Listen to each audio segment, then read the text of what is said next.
Okay, hello everyone. Happy October 30th. This is our October monthly Zoom. These are free 1 hour creative gatherings that I created mostly so I could have a chance to see everyone. And for those of you in the programs that don't include a live aspect, this is an opportunity to circle up. So I will always stay on for have an hour painting time, and then offer kind of a Q&A, and that can be anything from like, help, what's up with this face, or how do I make this color, or anything like that. I'm happy to offer. Or if you have any specific questions inspired by the programs. As you all know, and I love when I get the comments like, I thought I was just signing up for a painting class. Um, you didn't, right? This is all about learning to live life as art with you as the life artist. And so honestly, hopefully the courses, what you're experiencing through the programs are triggering you a little bit, or provoking a little resistance or a little discomfort, because that's where we get to discover new parts of ourselves, right? And I firmly believe that anytime something comes up, especially at the canvas, or something that gets you super overwhelmed or super frustrated or super down on yourself or critical or all the things, I'm just speaking from experience, my own experience, that's happening because there's some sort of story or belief or something you've got inside, some programming, right? Just like we're familiar with computers have programming. Well, we have programming that gets out of date, just like our phones and our computers. And so the discomfort comes up to say, hey, I actually don't fit in you anymore, but you haven't been aware of me. So I'm going to create this discomfort so you notice me. And then you get to choose, life artist. Do I continue to create space for this story or voice or limiting belief, or do I allow it to move on? So I fully believe that we're infinite beings that have chosen to have this physical experience. So you've got nothing but time. There's no judgment, right? I mean, I've had to stay with some inner voices for a long time before I felt I had what I needed, or frankly, I got kicked out of whatever situation was not in alignment. So there is a timing thing, sometimes maybe it's serving us to just stay and steep in in the discomfort. So when we do liberate ourselves from that, we feel a sense of emancipation. And then we can turn around and help others, right? So with that, I want to start with inviting you to begin to paint with me, kind of a la creative frequency. So let me share a little bit about that. So some of you know more about this creative frequency, as I'm now calling it, than others of you. It's always a fun thing, a fun experience to unpack. The creative frequency is the way that I was just given understanding into why this sacred and personal painting practice that comes through me is so transformational and offers so much, while I feel like also being so simple, right? And the understanding was that the frequency, the energy that we enter into when we approach the canvas or the art journal from this place of wanting to express ourselves, to explore more of who we are, to experience ourselves through color and form, and that sort of vibration, that we align with an energy of frequency that is the energy of transformation, because creativity is change, right? So the first thing that's required or asked very clearly by the creative frequency is to detach from the story or the belief that our creativity, our creations, our paintings are product, that they only have value if they look a certain way, or might be received by the people around us or online and get this like, oh, you're so good at that. And so it wants us to detach from that, because to a certain extent, and everything I offer, right, can be, sometimes it's a broad brushstroke statement and there are always exceptions. But in general, my understanding of the way I was raised around creativity and painting from the popular culture was that, some people had talent and some people didn't. And I was told by my art teacher when I was 9, it was an after school art class that I went to in a church in another part of town. I can remember exactly. I remember standing there between my mom and the art teacher, and I had this very abstract, I believe it was acrylic canvas that I had just painted. And I was super proud of it. And it actually, and my mom couldn't be here today, but they hung it in our dining room, which was kind of the great room for years and years. So we all loved it. But the art teacher told us that Whitney has a great eye for color and balance, but drawing isn't her thing. And so what I heard was that I hadn't inherited that creative gene. Do you all remember that story? Like, oh, some people are born creative, others aren't, right? And so that story kept me in a place fully believing that I had not inherited whatever you needed to be a part of that club of painters, artists. I mean, I was kind of in touch with my creativity, but I just felt like I cannot paint or draw. Bottom line, done, done, done. That story is dependent on the story that art only exists as product. Okay. What we know to be true, I believe, since you're here, is that creativity is actually not a product. It's like breath. It's your chi, it's your prana. It's how you move through the day, whether you're aware of it or not. So we're either creating the art that is our lives with or without awareness, but we're all creating our realities. And for me, the painting practice and why I love sharing it is because what if we learned more and more and more to create the art that is our life individually first, right? And then collectively from awareness, from a conscious choice, realizing we have a choice, realizing we are the ones creating our experience. And for better or for worse, the external world is rocking, giving us opportunities to take back the truth that we are creating our reality from the inside out. Because when times are like easy and copacetic and everything's going great, it's very, very easy to slip into a bit of complacency, right, around our creative superpower. When things get challenging, right, regardless if it's like a personal thing or a global, communal, national thing, then we have to wrestle with some deep ups and downs, or we get invited to, right? So when things get tough, the tough get going, the life artists tap back in to that awareness of how powerfully we're creating our reality and how we can choose, just like we can choose what color we put on the canvas, we can choose what energy, what frequency, what lens, what perspective we choose to look at what's going on around us. And my book, 30 Days to Unstoppable, was an answer to a question I put out there over a course of months and months. What is it that we can focus on? Like, what is the security as we move into these times that inevitably are going to include an unstable external reality, because there's a lot that needs to change, right? Where do we source our sense of peace, of strength, of that it's going to be okayness? Where do we source that? Right? And so what I got is that it's remembering that we are vibrational beings, that everything is energy, and caring for our energy, caring for ourselves as energetic beings.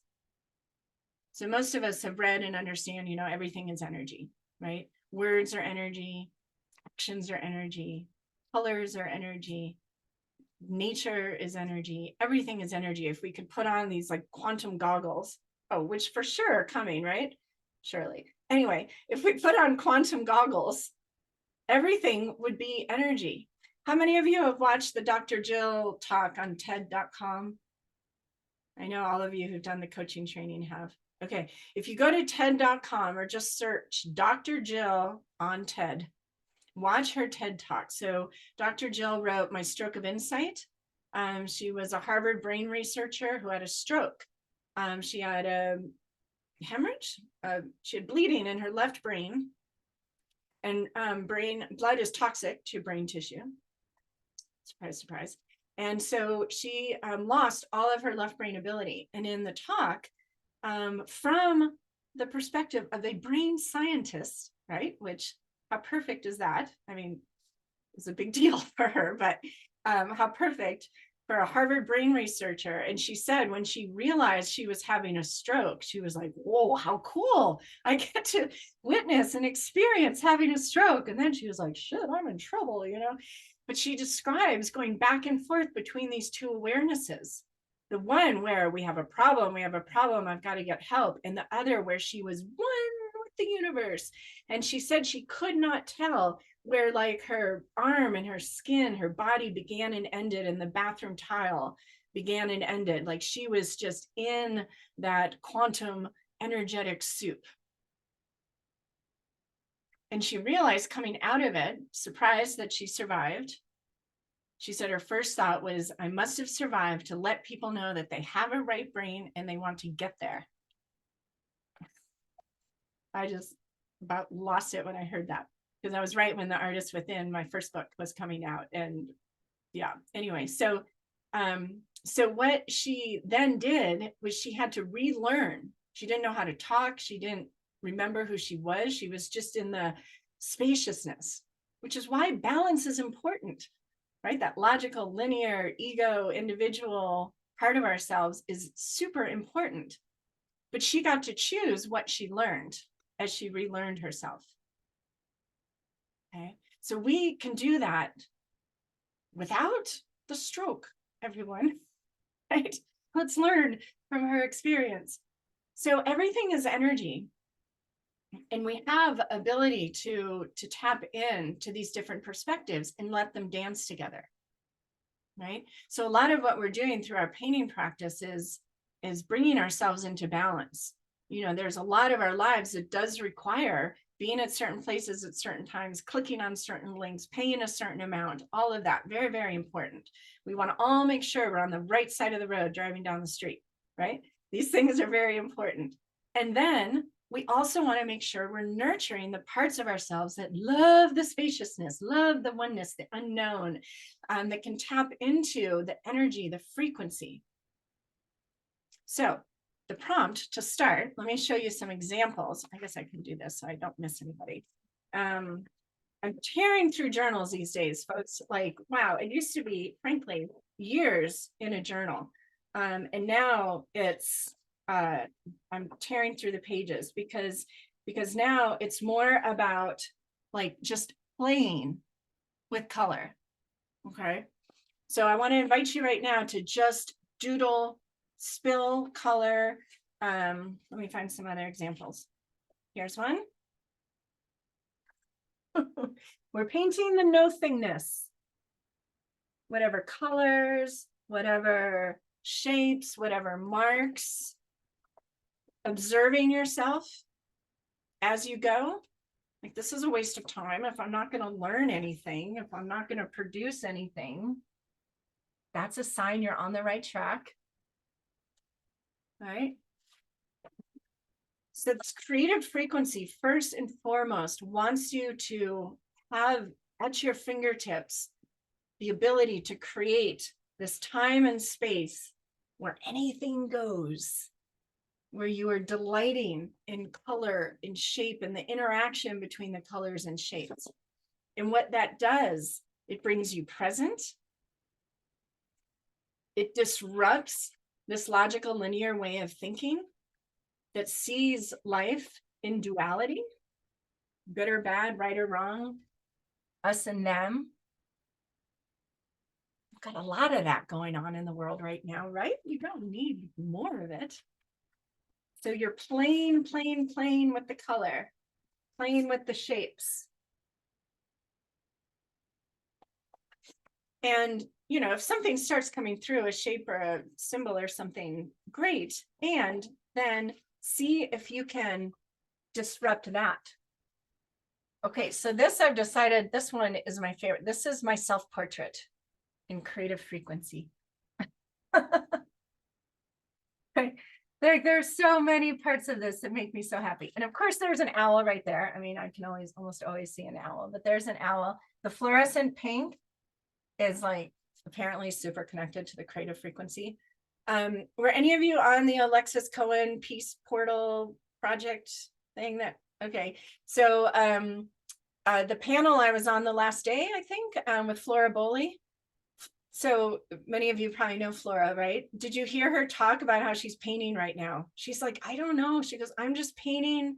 I'm not trying to paint anything. I'm just losing myself in the color. And on the other side, I'm getting even more interesting paintings.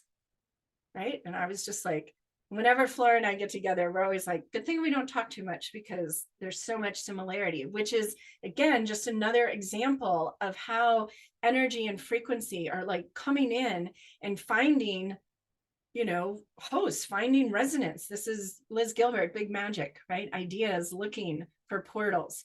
So there's this kind of global call to detach from the tippy top, like the product, the end point, and get back to the process, get back to the elements, the ingredients that make up life, rather than the results, than the achievements, than the visible material. You know what I'm saying, right?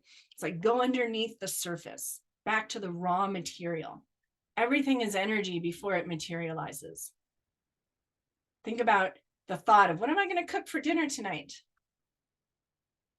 Unless you already have it in the crock pot, it's still just in the ethers, the raw ingredients, perhaps in your kitchen somewhere, right? Waiting for you to create it into reality where it's sitting on the plate or in the bowl, ready to be consumed.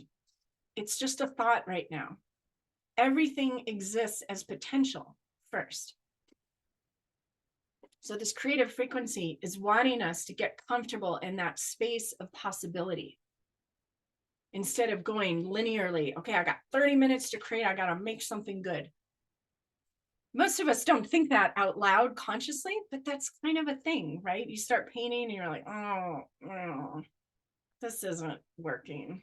I'm really not good at this. I should just go, you know, clean a drawer or vacuum or weed the garden or answer emails or check my timeline. I mean, no judgment, right? But like, this is how we get distracted from entering into that unknown.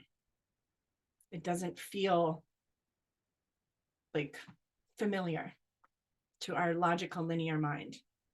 I was watching a channeling by Bashar yesterday. Does anyone know who Bashar is? Has anyone heard? Yeah, right? Okay. So he's talking about the physical mind and the higher mind. One of the interesting things he says, which it's just a different way of saying this, but the physical mind is literally not capable of understanding how you're going to get where you want to go. So fill in the blank, whether it's, you know, a different level of physical health, of financial health, of spiritual health, of, you know, abundance, of that trip to Fiji you want, you know, whatever it is, whatever desire has stimulated you, that physical mind, that logical, linear kind of nuts and bolts part of you does not know the how. And then we try and figure things out, right? The higher mind knows exactly why that desire has found resonance with you and how you're going to get there, right? But that higher mind is only accessible when you get alone and quiet. And the bridge that connects the physical mind to the higher mind, imagination. So we go to the canvas, we go to the journal to imagine. Okay, so right now, as you paint, think about the energy, how you want to feel right now. Maybe you want more energy. Maybe you want more peace. Maybe you want to like slow down. Maybe you want to feel hope. You want to feel connected. What color might feel that? What color connects you to that feeling? What shape connects you to that feeling? Right? That takes some imagination. Right? So we go to the canvas, we go to the colors, we go to the symbols to activate that part of us that is not linear, that is not fear-based, that does not see ourselves as separate, to connect back in. Okay? So we're painting, painting, painting, doodling, doodling, observing ourselves. Is there a part of you that's like, Whitney, just tell me what to do? Right? This is the undoingness. This is getting back to the being. You know, the whole, we're not human doings, we're human beings. That thing, it's balance. So one of the things I've done, I'll give you here, here's big painting creative frequency technique. So when you have paint left over on your canvas, just paint it onto your journal or onto another canvas. And then one of the things the creative frequency has really loved, here's another one, it loves mixed medium. Right? So I use the acrylic first, and then I'll show you. I'll go over it with either I've got the Hemis. A lot of you have seen this from Rise Above. These are a lot like watercolors, so you could use watercolors too. I also, no, sorry, you're all gonna want to like go to Amazon and get these. These are acrylic, what do they call them? Acrylic markers. So, you know, a lot of us have been using Poscas that have the like traditional kind of pump thing. These are acrylic markers. I'll play with these too. So the creative frequency is super digging mixed media, which I don't know, that was kind of an unexpected thing. But look what happens with this kind of watercolor. I don't know if you'll be able to see it on the screen or if you make my screen super big. The acrylic resists, like, do you see here? Resists the water. And then these colors, it just creates a super cool texture that my creative frequency really loves. So it's adding, it's almost like adding this other dimension in color and texture. It's probably hard to tell on the screen. So there's that. And then let me show you these markers. So this is the 36. I haven't even opened these. Oh my gosh. Someone brought these to the retreat in Joseph that we just had. Miss Katie, I don't know if she's here or not. So each end has different colors. Okay, wait. Oh, did I get like a different dual tip? So these are, okay. So anyway, can you see how opaque these are? Just like paint pens, but they're markers. So these are super fun. So this is like creative frequency is very much allied with your inner child. Okay. So that's funny. So the other ones we had at the retreat were the brush tip. Wow, they must have a lot of different styles of these. All right, well, there we go. One of the other things you can do as you paint is or draw or doodle, as a shape or a color that you're drawing like feels good. Do you know what I mean? How many of you can like feel? I'll start making sounds like when a color or a shape comes out that feels really good. Okay, this green on the fluorescent pink is Very cool. Are they dual tip? Maybe the other end is the marker. No, the other tip is, so this is like the fine tip. And then this is, they're calling it a dot tip.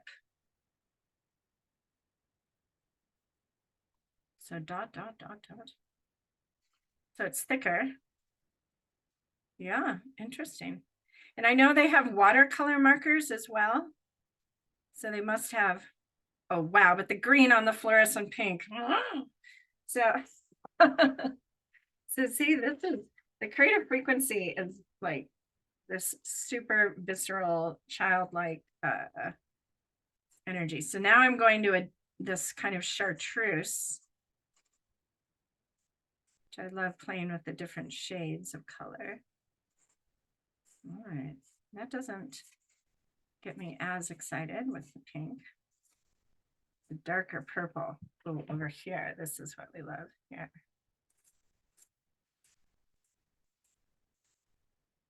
Okay, so here's something I love to do. I'll give you all some little prompts. So see this deep purpley color here, and then I made these little green circles. So I'm going to do like a half. I'm going to do some half circles here.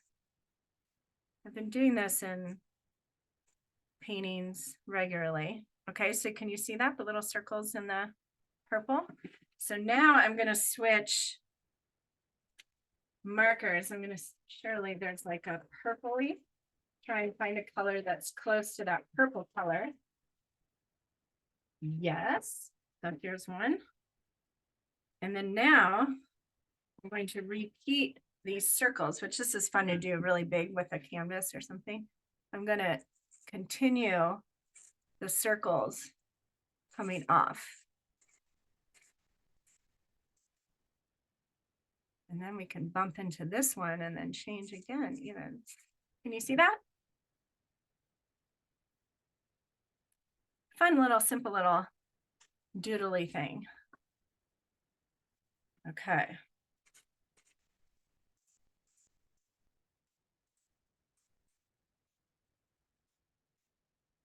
All right.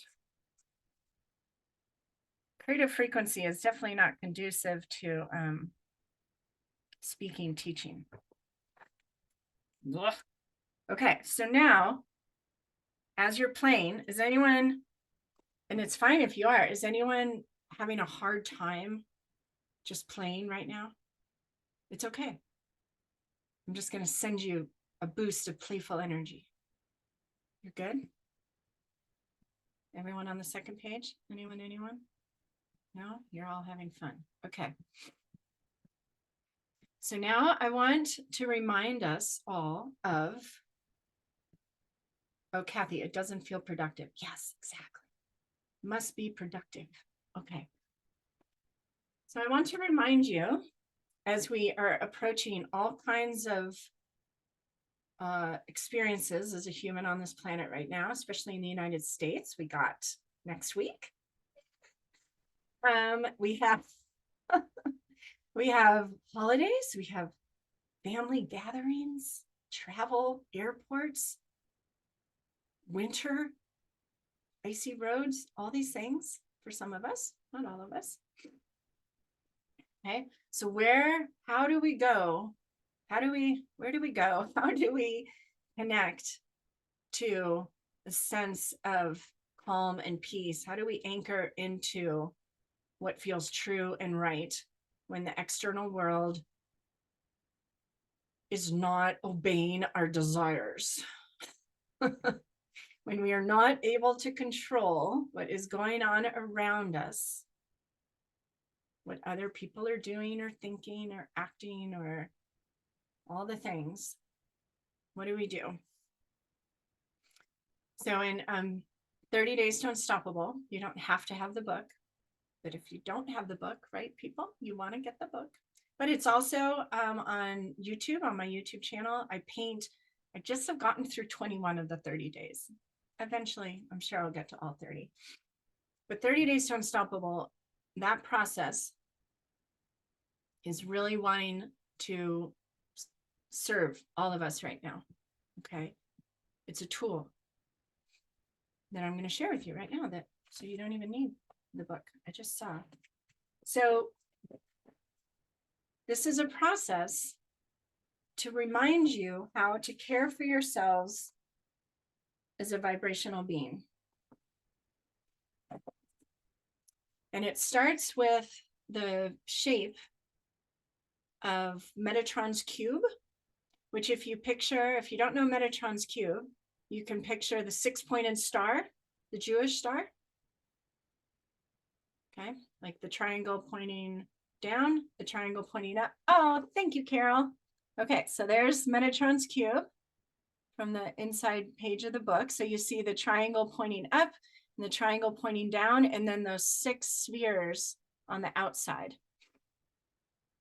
Okay, so that symbol is, among other things, symbolic of who you are as a union of energy and matter, right? So you are a physical being that makes sound when you slap yourself, right? And gently slap, love slaps. And you are this energy.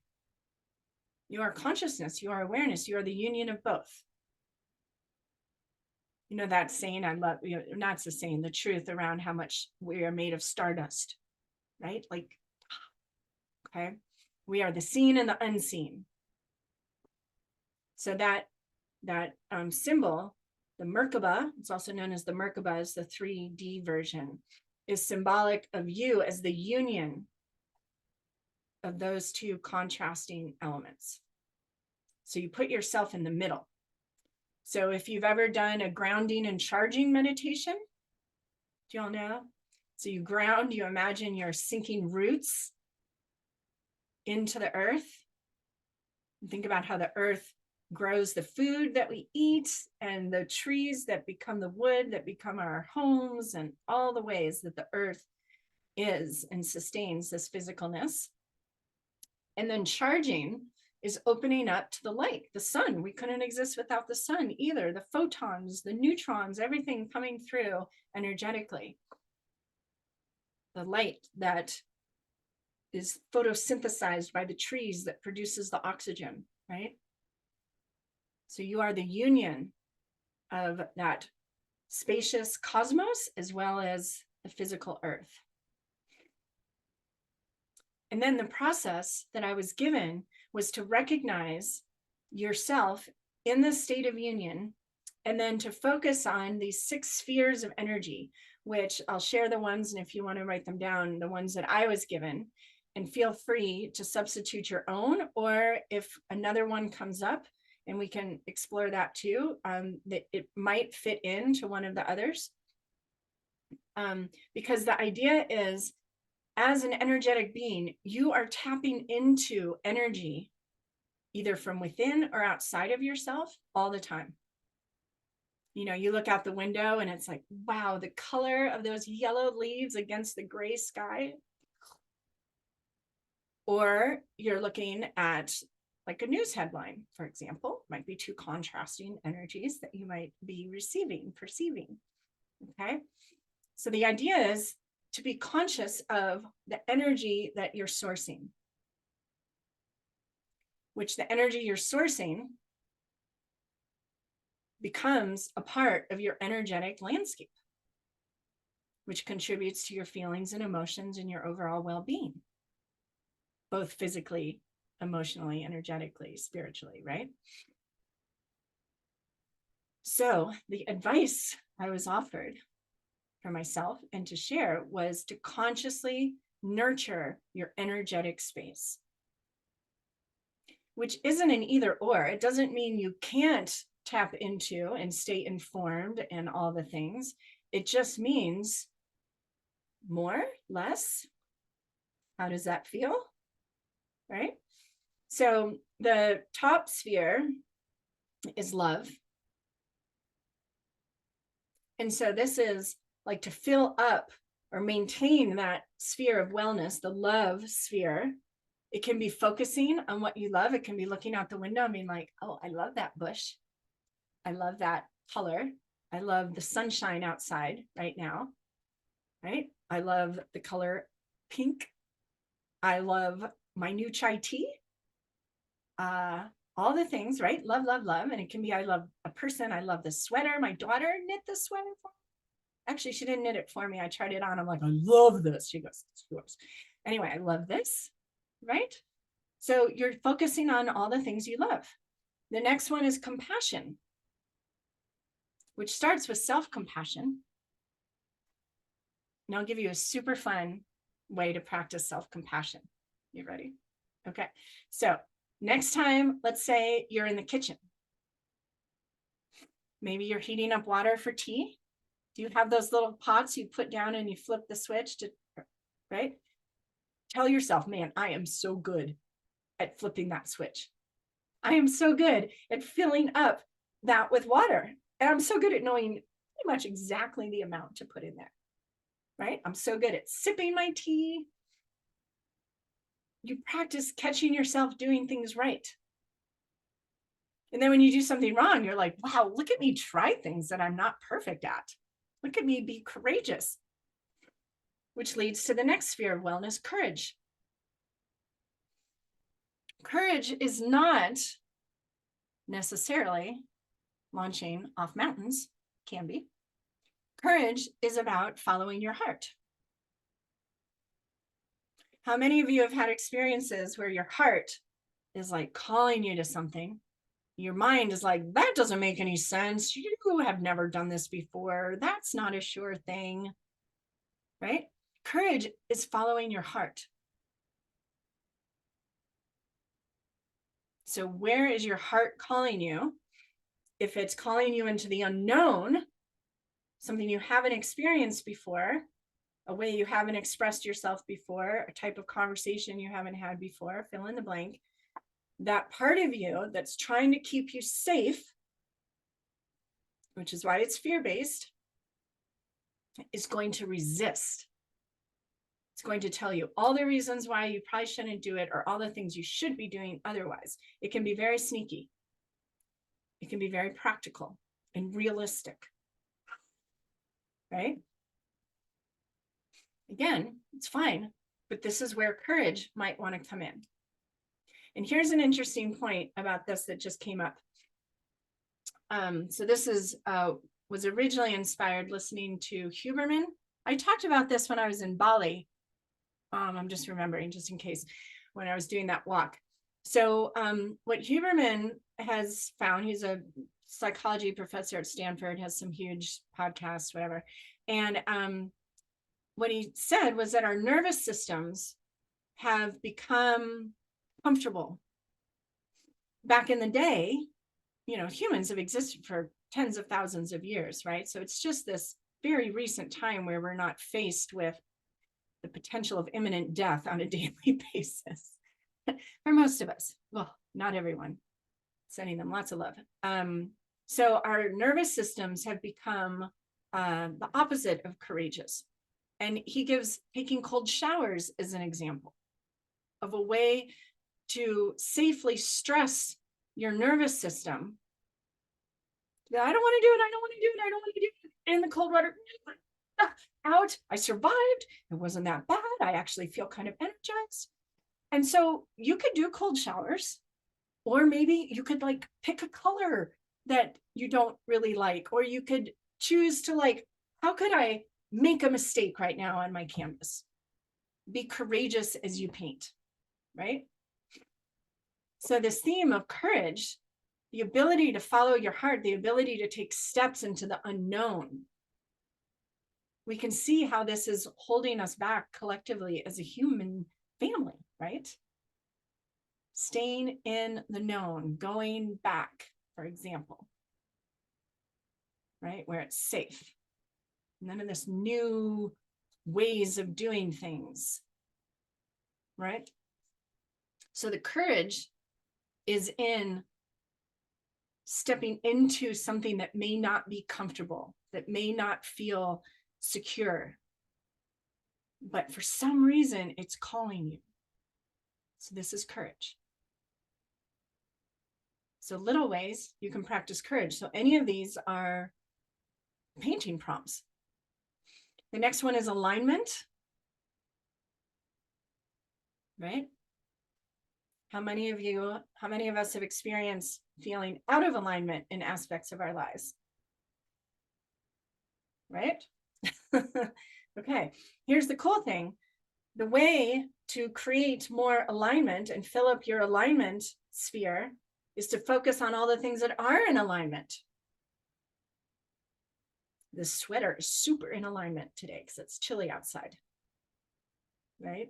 This particular Zoom link is super in alignment for getting together with all of you today. The chai tea, so yummy, completely in alignment right now. You focus on what's in alignment to the point of being goofy with it. And the more you focus on what's in alignment, the more the things that aren't in alignment can't stick. So it's not about focusing on the problem, it's focusing on all the potential solutions, as an example. Right? Isn't that cool? So much easier. And then the next sphere is gratitude. Gratitude, gratitude, gratitude.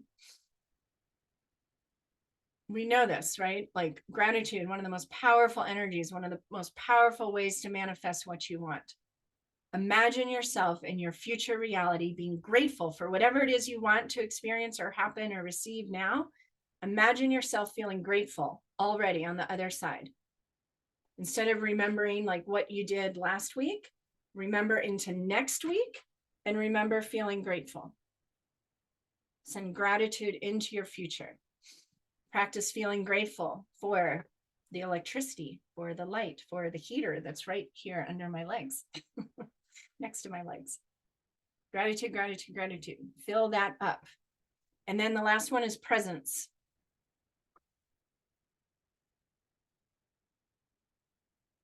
It's so easy to stay in that past future mindset, which is the same mindset as the separate and the fear and the logic and all of that. Presence, presence, presence. So here's the thing about energy and working with yourself as a vibrational being. Whenever you feel low energy, low vibration, when something has you freaking pissed off, overwhelmed, whatever, what I've learned to do personally is regardless of what has pulled me down, whatever has me out of my center, I don't need to focus on that. What can I do to raise my vibration? It's all that matters. Anything. Taking a walk outside. Painting with fluorescent pink. Okay, so I joke with that. I literally am obsessed with fluorescent pink. Okay, so anything you do to raise your vibration raises your vibration. And what happens is you raise your level of consciousness, you raise your perspective so that you can look later from a more objective place at whatever it was that brought you down. And perhaps from that perspective, you can see the gift that perhaps is being offered to you that may be wrapped in sandpaper, right? It'll help you look at it from a different perspective. I offer this, my son calls from college. He's got stuff. I'm like, dude, what can you do that will light you up right now? What would make you happy? Go do that. Right? So this is an offering to remember. So maybe you want to draw that 6-pointed star, the triangle pointing down, the triangle pointing up. Maybe one of those spheres of wellness, like, oh, Whitney, courage, or alignment, or presence. Maybe one of them is like, oh, that one's super empty. So what color, what shape, what symbol connects you to that energy, that feeling of self-compassion, of being gentle and kind with yourself? Please be kind to yourself, right? What color feels like alignment? So in the interest of offering you a yantra for today. So here's the other cool thing about the creative frequency process is I am going to paint a feather as a yantra. Many of you have worked with the feather before. How many of you don't know what I mean when I say a yantra? Okay. Okay, great. I love explaining. So yantras are a visual mantra. And a mantra exists to help to clear the mind of the that frenetic, static, to do monkey mind energy, right? So you might say a mantra, I am grateful, I am grateful, I'm grateful, or it might be Loka Samastaso Kino Bhavantu. I'm super into mantras right now. But mantras are there to help bring you present, to replace the chatter with typically words. A yantra is a visual mantra. So instead of speaking words internally to clear your mind, you're visualizing an image. If you look up, if you Google yantra, you might see, I'm just looking around. Do I have a yantra? My ring, this is the yantra, the Lakshmi Yantra with all the little triangles. So there's, in the Sanskrit Hindu tradition, the different gods and goddesses have, which are energies, have geometric yantras. But a yantra can be anything. So each year I ask to receive 2 symbols for the year. We used to do like New Year's intentions or resolutions. I don't remember what they're called anymore. And then some of you maybe receive a word for the year. How many of you do the word? And then another invitation, what I personally love, even more than words, are symbols for the year.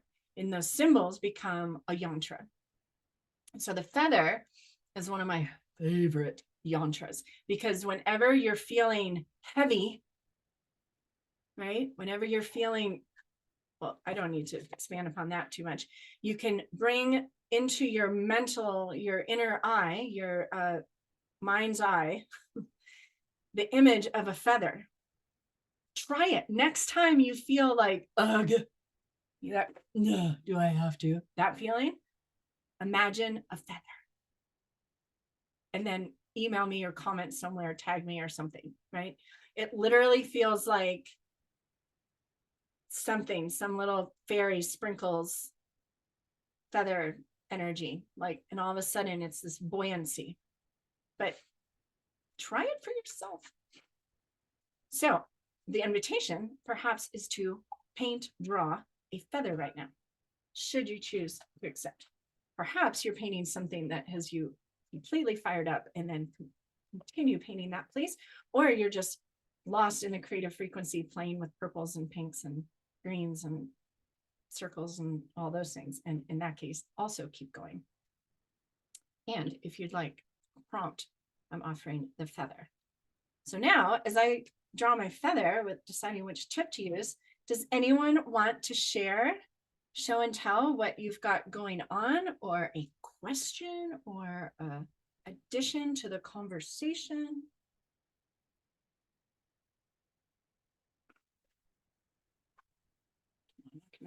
You can unmute yourself. Marianne. Hi, Marianne. Do you want to unmute? Hello. Yes. So I don't know if you can see, but I've kind of have the fluorescent pink thing going on too. But today we put, and this is not to get it down, but today we just called in hospice for my mom. And so I'm painting this and I'm listening and everything. And I have this one symbol that I use all the time. It's 11 above. It's 11 above. Oh. I paint it quite often in, a lot of different ways. Nice. So oops. So sorry, my sister just called, but Yeah. this woman just came in, just as you were talking about the yantras.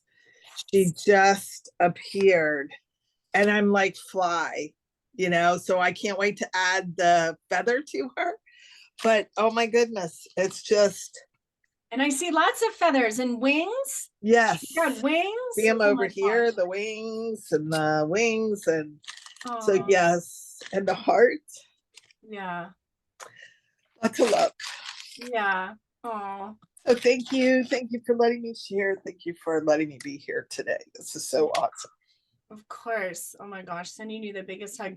Yeah, this time last year, my dad was, he died November 12th. So, We've and I have already, been we've already, so blessed in this community. I don't know, but I've had people, one of the women who was at the retreat saw him standing behind me. I have a friend who's had a dream with him, someone else, and he is so good. And he is just like sending me, telling me how much he loves me when he had a hard time doing that. He didn't say I love you to anybody in his body. And he's like giving me the thumbs up, like, you were right.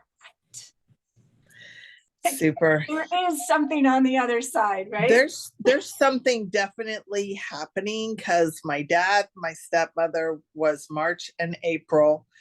And then we had the hurricanes. I lived where all the 4 hurricanes. So it's like blown us up here. And then now my mother, and I know that there's something on the other side of this. It's like detachment. So Yeah. it's I love this. I was waiting for something to appear and I love it. So thank you. You're welcome. It's going to be fun to finish. Yeah. Yeah. You're reminding me, absolutely. I mean, we all can always use the reminder, right? Like when you are facing any kind of really challenging emotion, experience, as if that doesn't happen regularly, right? Please remember just this doodling, playing with color, and things do emerge from the shapes and the marks, and it can help your consciousness find its center point, find the truth in the situation, which the truth is just always soothing, right? And it's reminding me in my first book, The Artist Within, I talk about this experience right after I opened the Creative Fitness Center. So I opened the Creative Fitness Center in Nashville. And you remember before emails and Facebook and all that, like just phone and mail? And so I'd opened this place. There were no websites or whatever, but people knew and heard, and there had been probably some articles and papers or whatever. And so art teachers just started showing up or calling. Do you need this teacher? I'm like, well, yes, I do. And my filter process was, you showed up out of nowhere, so that means you're my person. And so I ended up with all these people teaching because I couldn't teach. I painted my first canvas since that 9-year-old self, that canvas. My next canvas was at 26 in my art center. Like I remember thinking, gee, what am I going to put on the walls? Like literally, I did not paint. And so this amazing woman, Gwendolyn Kay, showed up, and she taught at one of the local design schools. And she was just one of those people. She just glowed. She was ageless. She was precious. I loved her. She was the person that was teaching the oil painting class, and I'm taking the class. Like I took all my classes at my art center. It's a great way to learn how to make art, is open an art center. And she's the one that mentioned opposite colors. And I'm like, what are opposite colors? And she seriously was like, oh my God, really? Okay, we'll start there. Like I had no idea. So anyway, loved Gwendolyn. And then about, I don't know, it was less than a year, she was in California at a watercolor workshop. She was one of those times like, everyone go find a space in nature to paint. And she tripped in a creek and fell, hit her head, and drowned in like a couple inches of water. Like, oh my God. And I just remember thinking, like, what is the point of anything? If that can happen to Gwendolyn, her daughter was pregnant. I mean, and I was not functional for like 3 days. I couldn't